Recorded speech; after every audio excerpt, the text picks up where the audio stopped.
What is up, guys? State of Skol is live after a insane, Whoa! amazing Whoa! W over the San Francisco 49ers on Monday Night Football. Final score 22 Vikings, the 49ers 17. I got Boss Man Jack with me. He's at the studio. And Boss Yep. Man, we're so lit, man. Dude, we're fucking pumped. Finally, I think this is the first good feeling I felt all season. The 2 wins didn't feel great. Carolina didn't feel great. The Chicago win felt even worse. This feels like an actual win, and it's against a good team. May I dare to say it feels a little bit like the magic we had last year, the way we could beat great teams. Still plenty of mistakes that we could probably talk about. But holy shit, man, that was the 5-1 49ers. We didn't have JJ. Hawkinson was in and out all game. Addison was in and out all game. I mean, my God, like the O-line looked great.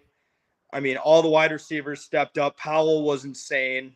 Cam Akers looked great. He was running his tits off. The defense was locked down. I mean, dude, holistically, outside of maybe Greg Joseph at the end of the game, this team was fucking incredible tonight. I mean, holy, I want to swear a lot more, but I'm not going to. I'm going to get back to you. I'm excited. I'm just coming off of it. And I've been screaming with the windows open. There's a lot of crackheads near the studio, so I probably fit right in. But I mean, holy shit, man. This has been the most excited I've felt around sports in a while. I mean, this has been a desolate season so far. That screaming, you fit right in over in St. Paul. So yeah, I mean, those sirens are not for me, so it's fine. I mean, from top to bottom, it was an amazing effort. But let's get into it. And before we really get into it, I want to tell you about our friends at Underdog Fantasy. It's Underdog Fantasy in the Pick'em game. Guys, if you're not locked in on Underdog, you need to be on that shit. Simply put, they do it like nobody else does. Underdog I hit one tonight. I did. One of them was they like an hour before the game, they boosted Kirk Cousins almost 2-1 odds on him to complete 24 passes. He did that early in the fourth. Like that was a fucking lock. So yeah, nice. Love Underdog for the boost right before the game. Sorry to cut you off. I hit one tonight. You're so good. I'm hyped about that too. We're in Liddy out here. Underdog Fantasy in the Pick'em game. Just pick higher or lower on your favorite or least favorite player stats, and you can win up to 20 times your money in a single night. Underdog keeps it super simple with their easy-to-use website and mobile apps. Pick between 2 and 5 players to fill out your pick'em entry, get every pick right, and take home some cold hard cash. Use the code 10K and get your first deposit doubled up to $100 by Underdog Fantasy. Yeah, my buddy texted me right as the game went final. He had a 5-man for like 225, and he had Brock Purdy Fantasy, and that pick put him under the higher. So he lost out on that 5-man. Wait a second. I had him on the fantasy too. That fucked me. Okay, whatever. I'm not going to let it ruin my night. I'm too excited about the Vikings. That sucks. I didn't know that until you just told me. So I don't mean to spoil the party, but that's all right. Life goes on. It's literally like if the Vikings had still lost that game and that happened, I'd be double down bad, but I don't even care. I would much rather we'll take a W all day. Yeah, both the entries that I put in got hooked. George Kittle, higher than 4 receptions, and then Metellus, 5.5 combo tackles. He got 5, so that's super cool. But yeah. There you go. Someone had to win. And I'm glad it's the Vikings. So we'll jump into the stat run here. As always, we got to run through the stats presented by Blank, and we'll start with our Vikings side. Kirk Cousins, 35 of 45, 378 yards, 2 touchdowns, did have the early interception, no sacks for our boy Kirko. You'd love to see it. Passer rating of 107.2. The run game was fine, but I think the long runs were there, so that's what we like to see. Overall, Alexander Mattison, 8 carries, 39 yards. Cam Akers also chipped in with 31 yards on 10 carries. Did also have, I think, Ty Chandler got mixed in a little bit too, but that was more on the receiving end. How about our boy, Jordan Addison? 7 catches. My guy. My fucking guy. Seriously. This dude. He threw a pass tonight. I mean, it may have been just sideways, but he can do everything. Yeah. That isn't registering in the stats for some reason. But yes, he did throw a pass. Because there was a penalty. I think they called OPI on Osborne technically. Oh, that's right. That's right. He was blocking. It was that's kind of where those trick plays get goofy, but it didn't matter. Whatever. He did it. That was a laser across the field. Yeah. Yeah, that was a great pass. He didn't lollygag that. He can So do anything. And as someone who was going into the tunnel early in the fourth and came out and made that clutch play on, I think it was 3rd and 8 across the field where Kirk kind of popped out of a sea of red and just threw it. That was huge. So, yeah, totally agreed, David. Jordan Addison's the guy. He's absolutely the guy. I mean, the fact that we were able to win this game without Jefferson, man, it's just holy shit. You were able to see the depth that the Vikings have. I mean, at the wide receiver position. Like, guys just don't – everything just does not stop with just one person. I mean, as great as JJ is, holy shit. Like, the amount of depth is just – it just blows your mind. Right. So Jordan Addison, 7 catches, 123 yards, 2 touchdowns. TJ Hawkinson, 11 catches, but only 86 yards. Brandon Powell, 4 catches, 64 yards. If you would have told me earlier in the summer that Brandon Powell would have a game where he would get 60-some yards, I would laugh in your face. I would say, oh, yeah, in the garbage Week 18 game. But no, this was a primetime game when you need to have it down. JJ and Hawkinson was in and out, and then Addison went out too with cramps. Osborne also shipped in 5 catches for 47. So, do you see when Powell made that really clutch catch on another 3rd down on that final drive, and he had to basically scoop the ball off the ground, and then he laid there for a second? You were like, oh shit, is he hurt now? And then he just goes, ah, and then he just gets up and like runs back to the huddle. It's like, oh, okay, he was celebrating. Sweet. Was the rig in for our favor? Great game. Shut up the haters, and the people who wanted us to tank, they can stay quiet. I totally agree, Dental_meat. Thank you for the contribution as well. I didn't even know that you could like donate money, but that's super cool. Did he give us money? Well, thank you, Dental Meat. We need it. It says $9.99. Yeah, so $9.99. I've never seen that before. We're popping. We're company's out of the black, or we're out of the red. We're in the black now. Let's profit. Let's go. We're good. We're good. Just throw that on another. Don't pay for itself, man. This place is gorgeous. Oh my god, yeah, it's so cool. That setup in there for football. See the bubble hockey machine in here now. Oh my goodness. Courtesy of Sarge, Blogmaster. Look at that shit. Woo-hoo. Sorry, not to distract the regularly scheduled program. No, I mean people got to see the studio. We got to show them. People got to see it. The mural. I mean, dude, let's just appreciate this. Paint job primo. Marlo. Like, I was looking at the word for Marlo's art. I don't even know what this company would do. Honestly, I don't even want to think about it. Yeah, so to touch more on what Dental Meat said, I mean, you know, obviously there was a lot of negative talk after JJ went out. Like, do we tank? Do we trade? Do we fire sale this whole thing? Do we get rid of Kirk? Now, you put together a couple W's. We're starting to turn things around, and we're getting towards the soft part of the schedule. So, I mean, everything is on the up and up for the Vikings. Statement win right there, AJ. Statement fucking win. If 100%. Green Bay plays the way that they played yesterday and Minnesota plays the way they played tonight, minus a few things that they could probably clean up, I mean, it'd be an ass kicking, right? It's like going in. I hate to say this out loud, though, because the Vikings, like many other Minnesota teams, love to play to their competition. So it's a little scary saying it out loud, but I mean, we should be able to boat race some of these teams at least. And that's the thing. I mean, even during this whole run with KOC, we haven't been able to boat race a team. So hopefully we can go in there and boat race them. But a couple of things I wanted to touch on the other side for the 49ers. You had a couple guys with 5 receptions each, George Kittle, Ayuk, and Jawan Jennings. Brandon Ayuk was hot in that first half and then went cold. Christian McCaffrey also had a fumble. Disappeared. Yeah, he totally disappeared. I know a lot of people had money on him tonight, so if you did, you're probably feeling pretty bad about yourself. But, you know, the Vikings got a W. So I think it was like that first drive, same old shit. Kirk throws a dumb interception on a ball to Jordan Addison that he never should have thrown. Like, what are we doing?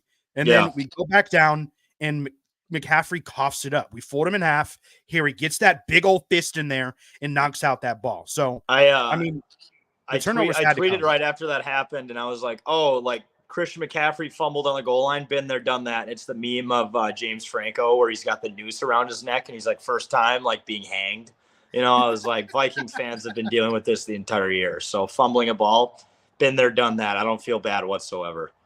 They caught some of our mojo. They were in US Bank Stadium. They were like, hey, let's play it to our competition. Buttergate might be a thing beyond the Vikings. I mean, it might just be something with the stadium.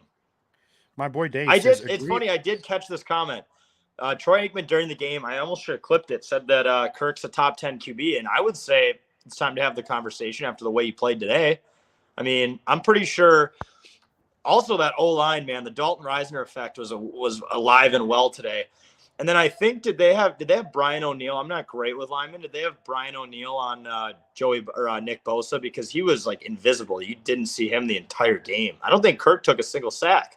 Kirk did not take a single sack. Bosa usually moves around a little bit, but I think he primarily stays on that right side where O'Neill lines up across, and O'Neill handled him tonight. So, dude, total domination by the O-line tonight. I mean, you saw, like, we've been saying it all the time. With Kirk actually gets time, he's one of the best quarterbacks in the league, and he had a lot of time to throw the ball tonight. Didn't even have his best wide receiver. He had a tight end and a wide receiver in and out of the game with cramps and injuries and bullshit, and was still able to get it done with Powell. Like you said in the beginning of the season, nothing against him, but I don't think anyone had on their bingo card him being a leading contributor to beating the Niners. Like, I mean, that just proves, you give Kirk time, he's going to be able to make great decisions. Receivers are going to get open. Life's fucking good, baby.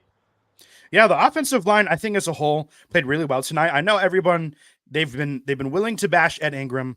I don't really think he was 100% of the problem. I told my buddy this. I think Ezra Cleveland was as much of the problem as well on that other guard side. So, he goes out with the foot. Dalton Reisner steps in a huge spot, and he played excellent. I mean, you could see it on the first play of the game. They run a run play on that left side. Alexander pops for like 12, 15 yards, and right away they were manhandling up front. And it didn't continue throughout the night, but the run was good enough for you to be able to take the time of possession down and really keep it away from the 49ers. So, I mean, it's fun to see the Vikings of all teams limit that offense that is just so stacked and so explosive. I mean, literally no weaknesses in that offense, and we were able to find some, I guess. So, I mean, just credit to Brian Flores, man. I mean, no one really knew how much he was going to be able to do with losing a few big pieces on defense, like, starting with Eric Kendricks. But I mean, what he's put together is it's what we've always wanted as Vikings fans. We've always wanted that lockdown defense, and, it gives the offense a little bit more breathing room. The offense doesn't have to score 39 points to win every game like last year. They don't have to win in shootouts. Like, even games like this,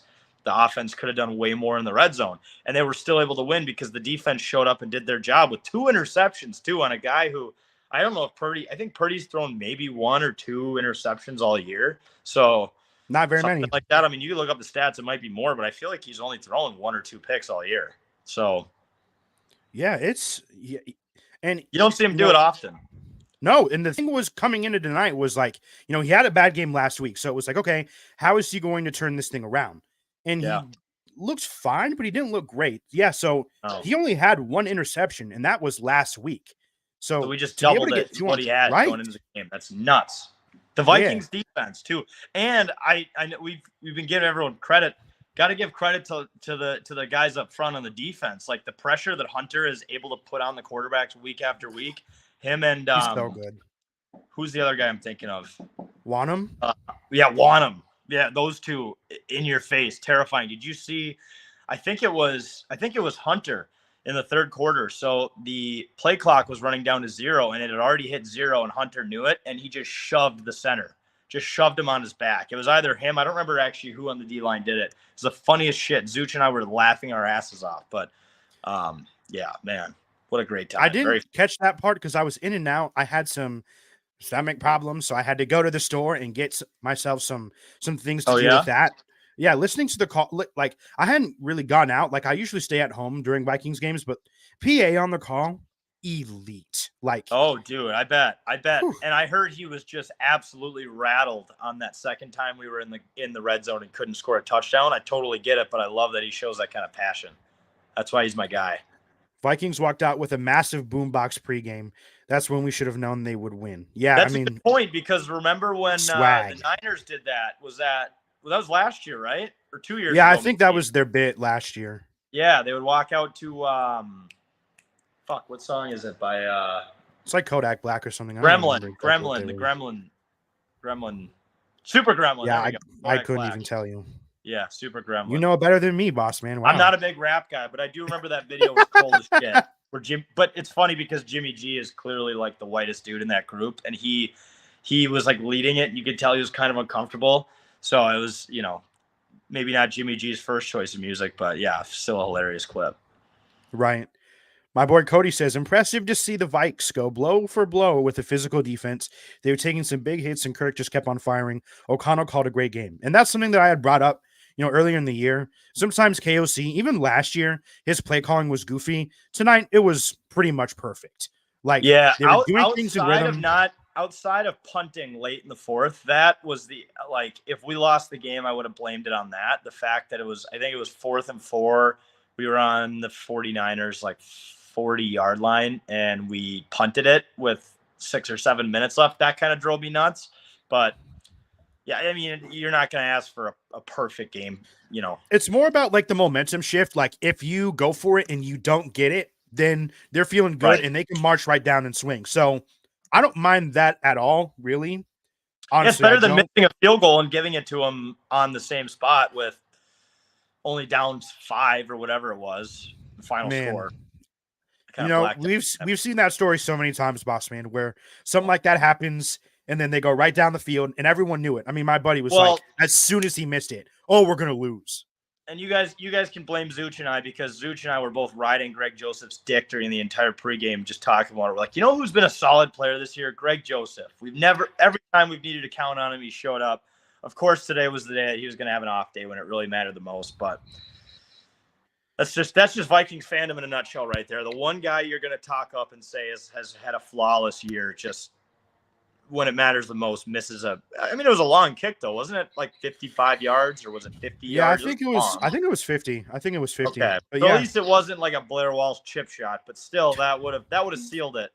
And I think everyone was thinking it when we gave the ball back to them with a minute left. It's it's gonna be a 3-play touchdown drive and we're gonna lose. But didn't happen. Especially because they were down 5.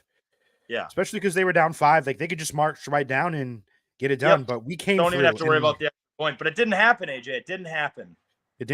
So, I mean, we touched on it. That was, Greg Joseph can't always be reliable. The other thing is the red zone offense has to figure it the F out, because if we go and score touchdowns on at least one, if not both of those drives, I think we kicked a field goal. One of them was super close. If you get a touchdown on those, it's a whole different story. And we walloped the 49ers, but instead we let them hang around. You can't do that with a good team. Those are at least 8 points you're missing out on with 2 touchdowns that should have been field goals. So that adds a whole possession to the game, and maybe it's not as close. But the Vikings don't know how to win games like that, AJ. It's always got to be close. Come on. We know better. Always, and once again, a 1-score win. It will never change. It will. Yep. We're stuck in this curse forever. Yeah, get your gray hair ready because it's coming. Yeah, I got to get mine. Sorry, Just for Men ready. Just for Men. Got to get it ready because I wouldn't be surprised if I found a gray hair tomorrow. This team drives me effing nuts. Dude, I look like an old guy trying to get this camera. I could have set it up on all the podcasts. We had to go live right away. I didn't have time to sit on the computer and get that shit ready. So I'm glad we're just raw dogging it from the phone. Yeah, who cares?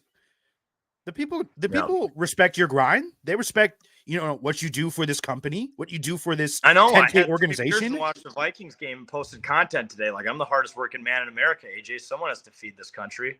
The hardest working man alive, man. I tell you what, no one does it like us. So, right. Yeah, great win. I mean, I love what we saw. And like I said, on Thursday, it's got to be a team effort. And that's what we saw tonight. It was a team effort from man 1 to man 52, all the way down. Addison was stellar. Kirk was, stellar. And I don't know how anybody in the national media can go out and say, oh, Kirk Cousins doesn't have the stones, because he sure as fuck does. Right. Yep. He showed up and he just dropped his balls on the 49ers today. The whole team did. That's what happened. That's literally what happened. He pulled out his balls and he put them on the table, and we won the game on primetime. Primetime Kirk beat a 5-1 team, possibly the best, most stacked team offensively, talent-wise in the NFL. So what does that say about the Vikings? That we can hang with anybody. Yeah, we can hang with the Eagles. We can hang with the Chiefs. Yeah, we lost those 2 games, but it wasn't by a lot. We beat the Niners. I think we just got to get in the playoffs, and you never know from there, AJ. Yeah, you might be right. I mean, as the year goes along, this defense will find their footing. They'll figure it out. I'm not worried about it at all. In Detroit, we saw they got fucking stomped yesterday.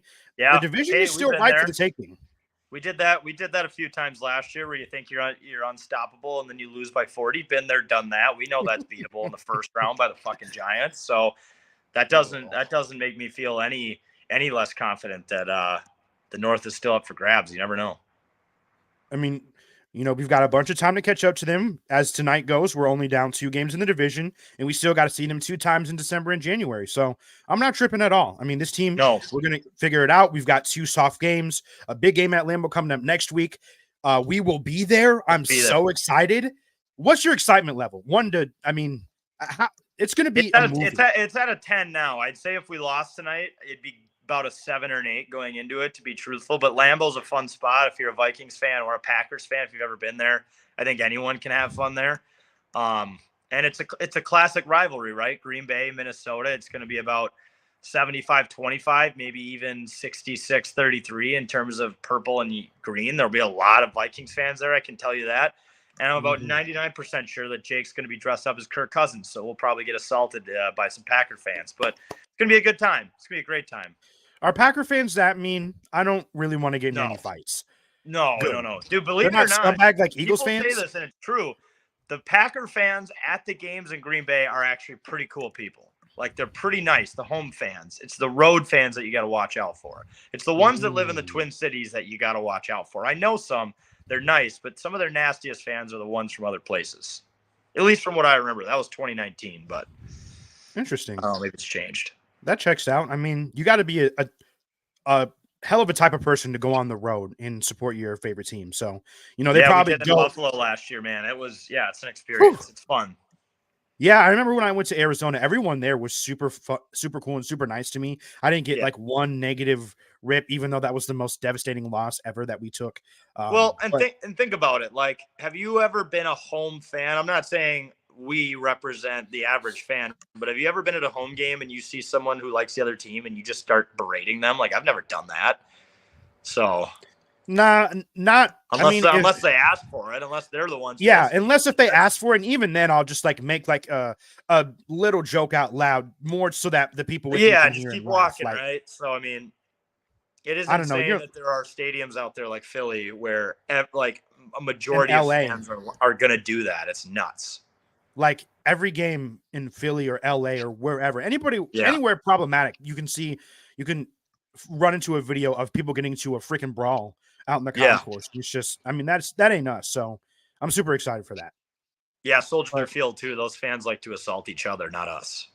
Ooh, I'm glad I didn't go there. That would have been ugly. You remember that video? Yeah, I did see that video. That's weird. Yeah. How are you gonna beat up your own fans? Like, what are we doing? Yeah, that's when the fan base is down bad, is when they start fighting each other.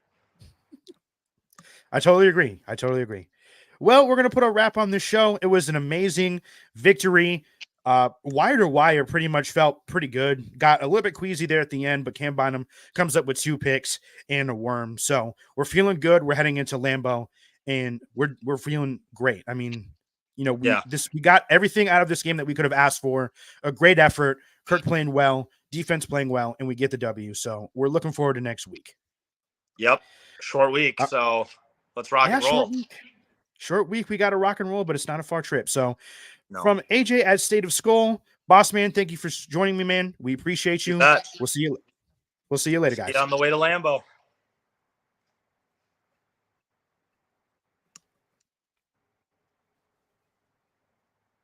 All right.